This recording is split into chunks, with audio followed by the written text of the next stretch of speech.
Blue Origin's New Glenn rocket exploded on its launch pad. Uber will offer shuttle rides for select FIFA World Cup stadiums in the U.S. And the CFTC wants to reverse course on a penalty against the Winklevoss twins' crypto business. It's Friday, May 29th, and here's a quick look at some of the news happening in and around tech this morning from Engadget.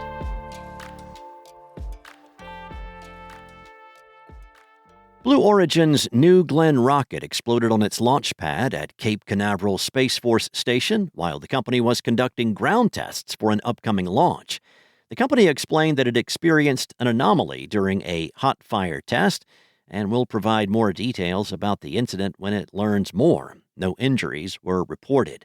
Blue Origin has already started investigating, but it is too early to know the root cause of the explosion. Owner Jeff Bezos said that it was a very rough day, but the company will rebuild whatever needs rebuilding and get back to flying.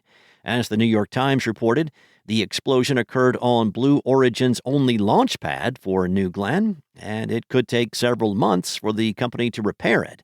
The incident could affect Blue Origin's participation in NASA's Artemis and moon base programs, wherein it's expected to provide a commercial lunar lander for both cargo and crew.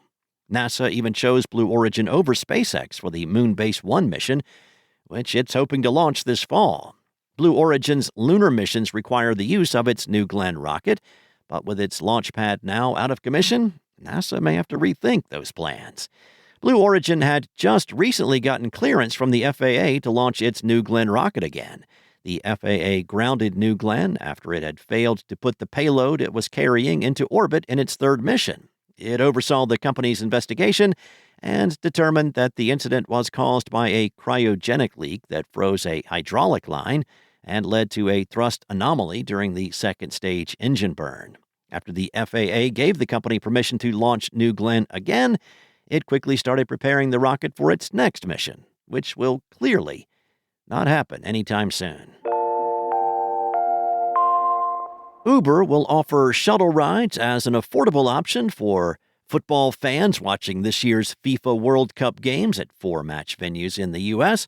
Specifically, the company will run shuttle services for the stadiums in New York, New Jersey, Boston, Miami, and Dallas, providing fans with an easier way to get back to their homes or their hotels.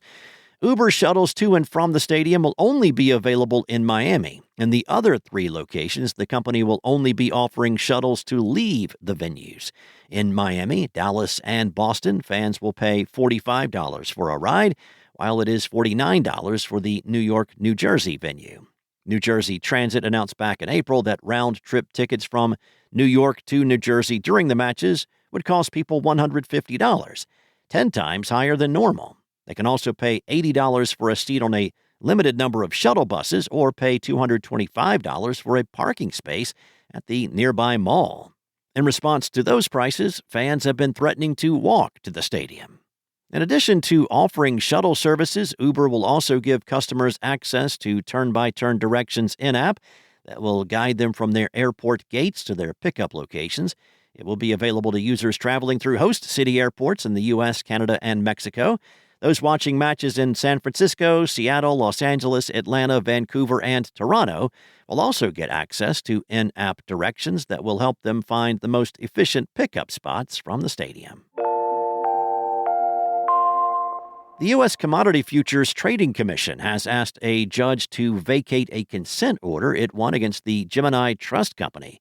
The crypto business, run by the Winklevoss twins, Tyler and Cameron, agreed to a $5 million fine in early January of last year after the CFTC sued it for making false or misleading statements regarding its Bitcoin operation.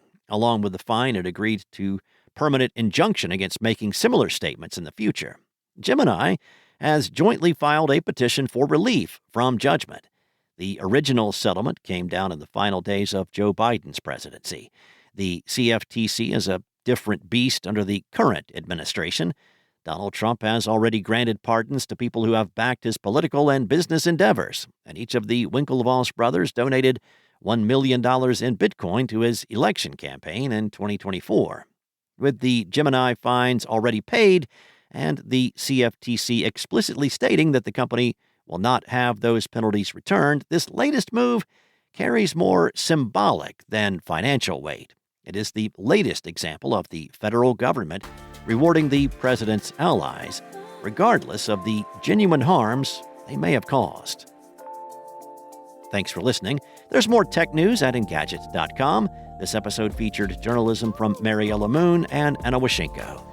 Enjoy your weekend, and I'll be back on Monday morning with more tech news from Engadget.